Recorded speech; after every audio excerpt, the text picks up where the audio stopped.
হিমালয়ের এক অদ্ভুত নিঃশব্দতার মাঝে ৩৫৮৩ মিটার উচ্চতায় দাঁড়িয়ে আছে কেদারনাথ মন্দির। ভগবান শিবের এক প্রাচীন তীর্থধাম, যা ঘিরে আছে অসংখ্য অলৌকিক কাহিনী আর এক অমীমাংসিত রহস্য। ২০১৩ সাল উত্তরাখণ্ডে নামে এক ভয়ঙ্কর প্রাকৃতিক বিপর্যয়। প্রবল বৃষ্টি, ভয়াল বন্যা আর ধ্বংসাত্মক ভূমিধসে তছনছ হয়ে যায় কেদারনাথ শহর। শত শত জীবন নিঃশেষ হয়ে যায় মুহূর্তের মধ্যে। মন্দিরের চারপাশে সবকিছু গুঁড়িয়ে যায়, ধ্বংসস্তূপে পরিণত হয় গোটা এলাকা। তবুও অবিশ্বাস্যভাবে অক্ষত থাকে কেদারনাথ মন্দির। এই ঘটনা শুধু এক অলৌকিক কাকতালীয় নয়, এ যেন ভগবান শিবের নিজ হাতে তৈরি করা এক সুরক্ষা বলয়।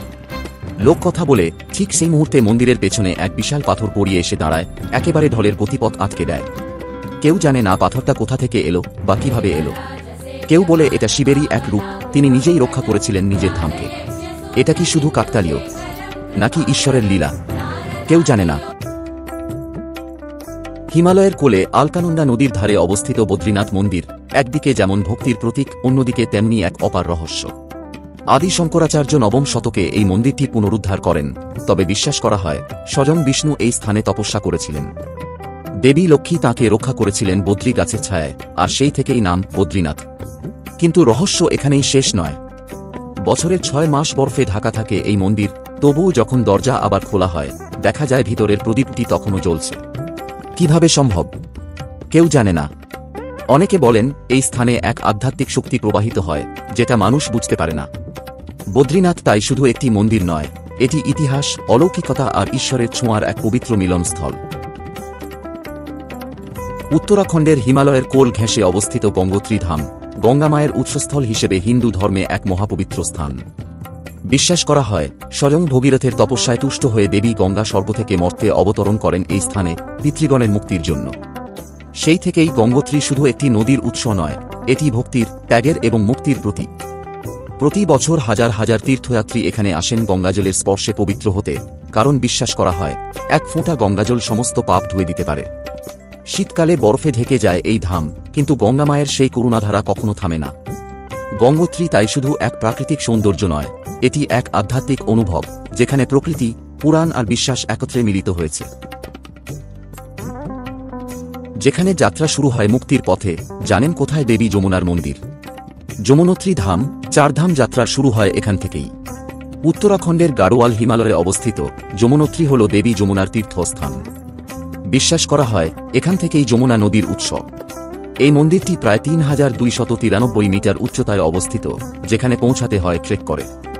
এখানেই আছে সূর্যকুণ্ড, এক গরম জলস্রোত, যেখানে ভক্তরা চাল সেদ্ধ করে প্রসাদ হিসেবে নেন। পুরাণ অনুযায়ী যমুনা হলেন যমরাজের বোন, আর যারা এখানে স্নান করেন তারা মৃত্যুর ভয় থেকে মুক্তি পান। বিশ্বের সর্বোচ্চ শিব মন্দির, যেখানে শিব স্বয়ং আত্মপ্রকাশ করেছিলেন, জানেন কোথায়? ভারতের উত্তরাখণ্ড রাজ্যে গাড়োয়াল হিমালয়ের কোলে অবস্থিত তুঙ্গনাথ মন্দির হল বিশ্বের সর্বোচ্চ শিব মন্দির। সমুদ্রপৃষ্ঠ থেকে প্রায় ৩৬৯৮ মিটার উচ্চতায় অবস্থিত এই মন্দিরটি শুধু একটি তীর্থস্থান নয়, এটি ভক্তি, ধ্যান ও প্রকৃতির অপার সৌন্দর্যের মিলনস্থল। তুঙ্গনাথ হল পঞ্চকেদার মন্দিরগুলোর মধ্যে একটি, এবং বিশ্বাস করা হয় এইখানে শিবের বাহু আবির্ভূত হয়েছিল। মহাভারতের পাণ্ডবরা কুরুযুদ্ধের পাপ মোচনের জন্য যখন শিবের সন্ধানে বের হন, তখন শিব বিভিন্ন অংশে বিভক্ত হয়ে হিমালয়ের বিভিন্ন স্থানে আত্মপ্রকাশ করেন। সেই পবিত্র কাহিনীরই অংশ তুঙ্গনাথ। শীতে এই মন্দির বরফে ঢাকা পড়ে যায়, কিন্তু গ্রীষ্মকালে হাজারো তীর্থযাত্রী ও ট্রেকার হিমালয়ের পাথুরে পথ পেরিয়ে পৌঁছে যান এই অলৌকিক স্থানে। শিবভক্তদের মতে এখানে ধ্যান করলে আত্মা প্রকৃত শান্তি লাভ করে। হিমালয়ের কোল ঘেঁষে অবস্থিত এক রহস্যময় তীর্থস্থান রুদ্রনাথ মন্দির। এটি পঞ্চকেদারের অন্যতম, যেখানে ভগবান শিবের মুখমণ্ডল পূজিত হয়। মহাভারতের কাহিনীতে বলা হয় কুরুক্ষেত্র যুদ্ধের পর পাণ্ডবরা তাদের পাপ মোচনের উদ্দেশ্যে শিবকে খুঁজতে থাকেন, কিন্তু শিব তখন রুষ্ট হয়ে গরুর রূপ ধারণ করে হিমালয়ের গভীর অরণ্যে আত্মগোপন করেন। শিবকে খুঁজতে গিয়ে পাণ্ডবরা যেসব স্থানে তাঁর বিভিন্ন অঙ্গের দর্শন পান, সেখানেই প্রতিষ্ঠিত হয় পঞ্চকেদার, কেদারনাথ, তুঙ্গনাথ, রুদ্রনাথ, মাধ্যামহেশ্বর ও কাল্পেশ্বর। রুদ্রনাথেই শিবের মুখমণ্ডলের আবির্ভাব ঘটে বলে এখানে রুদ্র রূপে তাঁর পূজা হয়। এই মন্দিরে পৌঁছাতে হয় প্রায় ২০ কিলোমিটার দীর্ঘ এক কঠিন ট্রেকিং পথ পেরিয়ে, যেখানে পথঘাট পাথুরে ও দুর্বোধ্য। জনশ্রুতি আছে শিবের অনুমতি না থাকলে কেউ এই মন্দির দর্শনে সফল হতে পারে না। অনেক তীর্থযাত্রী অদ্ভুত শারীরিক অনুভূতির কথা বলেন, কেউ কেউ অলৌকিক অভিজ্ঞতার কথাও শেয়ার করেছেন। চারপাশের বরফ ঢাকা পাহাড়, অতল নিস্তব্ধতা আর গুহার গা ছমছমে পরিবেশ যেন রুদ্রনাথকে ঘিরে এক জীবন্ত রহস্য তৈরি করে রেখেছে। হিমালয়ের নির্জন কোণে লুকিয়ে থাকা এক পবিত্র ও রহস্যময় স্থান মধ্যমাহেশ্বর ধাম। এটি পঞ্চকেদারের তৃতীয় তীর্থ, যেখানে ভগবান শিবের নাভিমণ্ডল পূজিত হয়। পুরাণ অনুসারে কুরুক্ষেত্র যুদ্ধের পরে পাণ্ডবরা পাপমোচনের জন্য ভগবান শিবকে খুঁজতে থাকেন। শিব তখন রুষ্ট হয়ে হিমালয়ে আত্মগোপন করেন। পাণ্ডবরা তাঁকে খুঁজতে খুঁজতে যেসব স্থানে তাঁর শরীরের বিভিন্ন অংশের দর্শন পান, সেখানে একে একে প্রতিষ্ঠিত হয় পঞ্চকেদার, কেদারনাথ, তুঙ্গনাথ, মধ্যমাহেশ্বর, রুদ্রনাথ ও কাল্পেশ্বর। মধ্যমাহেশ্বর মন্দিরে শিবের মধ্যভাগ বা নাভি প্রতীকরূপে পূজিত হয়, যার কারণে এর নাম মধ্যমাহেশ্বর। এখানে পৌঁছাতে হয় প্রায় 20 কিলোমিটার দীর্ঘ পাহাড়ি পথে হাঁটতে হাঁটতে। জনশ্রুতি রয়েছে, এই পথে পদার্পণ করার আগে এক বিশেষ মানসিক ও শারীরিক প্রস্তুতির প্রয়োজন হয়, কারণ এটি শুধুই ট্রেক নয়, এটি এক ধরনের আধ্যাত্মিক যাত্রা। পথের দুপাশে বরফ ঢাকা শৃঙ্গ, ঝরনা, গহন বন আর নিঃশব্দ প্রকৃতি যেন এক অলৌকিক পরিবেশ তৈরি করে, যেখানে প্রতিটি পদক্ষেপে অনুভব করা যায় এক অনির্বচনীয় শক্তির উপস্থিতি। হিমালয়ের কোলে অবস্থিত কাল্পেশ্বর ধাম হল পঞ্চকেদার মন্দিরসমূহের অন্যতম, এবং এটি পঞ্চকেদারের মধ্যে একমাত্র মন্দির যেখানে 12 মাস দর্শন করা যায়। এই পবিত্র স্থানটি উত্তরাখণ্ডের চামোলি জেলায় অবস্থিত, এবং এটি প্রায় 2500 মিটার উচ্চতায় অবস্থিত। কিংবদন্তি অনুযায়ী, মহাভারতের যুদ্ধের পর পাণ্ডবরা নিজেদের পাপ মোচনের জন্য ভগবান শিবের খোঁজে বেরিয়ে পড়েন। ভগবান শিব রুষ্ট হয়ে তাদের কাছ থেকে পালিয়ে হিমালয়ে আত্মগোপন করেন এবং 5টি ভিন্ন স্থানে তাঁর বিভিন্ন অঙ্গ প্রকাশ করেন। এই 5টি স্থানই আজ পঞ্চকেদার নামে পরিচিত। কাল্পেশ্বর ধামে ভগবান শিবের জটা বা চুলের পূজা করা হয়। এই মন্দিরটি একটি গুহার ভেতরে অবস্থিত, যা এক বিশেষ আধ্যাত্মিক অনুভূতির সৃষ্টি করে। রহস্যময় এই গুহাটি প্রাচীন তপস্যা ও সাধনার স্মৃতি বহন করে। কাল্পেশ্বর ধামে পৌঁছাতে হলে প্রায় 12 কিলোমিটার ট্রেক করতে হয়, যা প্রকৃতি প্রেমীদের জন্য এক স্বর্গীয় অভিজ্ঞতা। যদিও এই মন্দিরটি পঞ্চকেদারের মধ্যে সবচেয়ে কম পরিচিত, তবুও এর গাম্ভীর্য, ইতিহাস ও আধ্যাত্মিকতা একে একটি অনন্য ও রহস্যময় তীর্থক্ষেত্রে পরিণত করেছে। উত্তরাখণ্ডে অবস্থিত হরিদ্বার শুধু একটা তীর্থস্থান নয়, এটা হাজার বছরের ইতিহাস ও আধ্যাত্মিকতার সাক্ষী। পুরাণ বলে এখানেই বিষ্ণুর পদচিহ্ন পড়েছিল, তাই এর নাম হরিদ্বার। আবার শিবভক্তরা বলেন হরদ্বার। এখান দিয়েই গঙ্গা নদী সমতলে প্রবেশ করেছে, আর সেই সঙ্গে জেগে উঠেছে মানুষের বিশ্বাস। কিন্তু এই শহরের আরেকটা মুখও আছে, রহস্যময় এক জগৎ। অনেকে বলেন, নির্জন রাতে গঙ্গার ধারে অদ্ভুত ছায়া দেখা যায়। কেউ কেউ বিশ্বাস করেন, সেগুলো প্রাচীন যোগী বা তপস্বীদের আত্মা, যারা আজও এই পবিত্র ভূমিতে সাধনায় লিপ্ত। আর কুম্ভ মেলার সময় এমন সাধু সন্ন্যাসীরা আসেন, যাদের দেখা যায় মাত্র একবার 12 বছর অন্তর, বাকি সময় তাঁরা থাকেন লোকচক্ষুর অন্তরালে। হরিদ্বার তাই শুধু দর্শন নয়, এক অনুভব। ইতিহাস আর রহস্য মিলিয়ে এটা যেন স্বর্গের এক দরজা। ঋষিকেশ ভারতের উত্তরাখণ্ড রাজ্যের একটি পবিত্র শহর, যা গঙ্গার তীরে অবস্থিত এবং হিমালয়ের কোলে গড়ে উঠেছে। এই শহরের নাম এসেছে ঋষি এবং কেশ শব্দ থেকে, অর্থাৎ ঋষিদের বাসস্থান।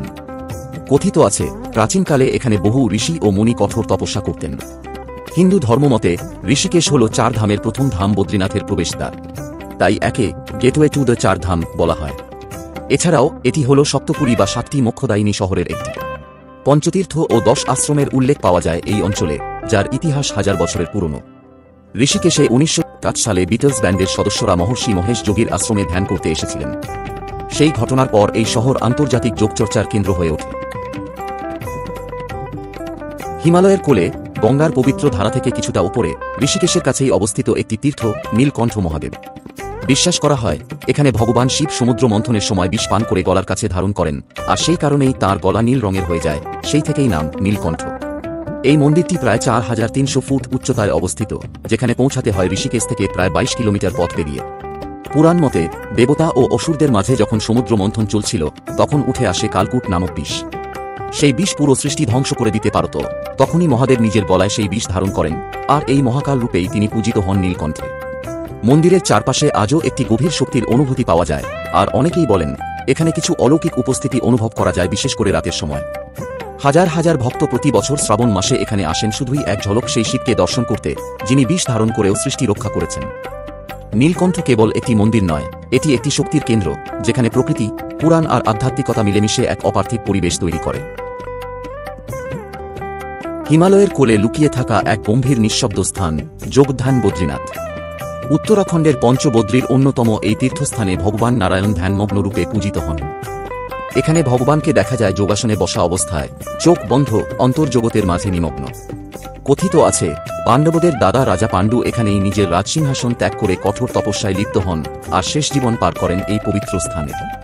এখানেই তিনি পাপ মোচনের জন্য ভগবানের দর্শন লাভ করেন। চারপাশে বরফে মোড়া পাহাড় আর নিস্তব্ধ প্রকৃতির মাঝে যোগোদ্ধান বদ্রী এক আশ্চর্য অনুভূতির জন্ম দেয়, যেখানে মনে হয় সময় যেন থেমে গেছে, শুধু ধ্যান আর শুদ্ধতার নিঃশব্দ ধ্বনি বয়ে যাচ্ছে বাতাসে। বদ্রীনাথের জ্যোতির্লিঙ্গ বা বিশাল মন্দিরের ভিড় থেকে দূরে এই স্থানে রয়েছে অন্তর্জগতের সঙ্গে মিলনের এক নির্জন পথ। যারা শুধুই ভক্তি নয়, ধ্যান ও আত্ম উপলব্ধি খুঁজছেন, তাদের জন্য যোগোদ্ধান বদ্রী যেন এক দেবশক্তির শুদ্ধ কেন্দ্রে পৌঁছে যাওয়ার গোপন দরজা।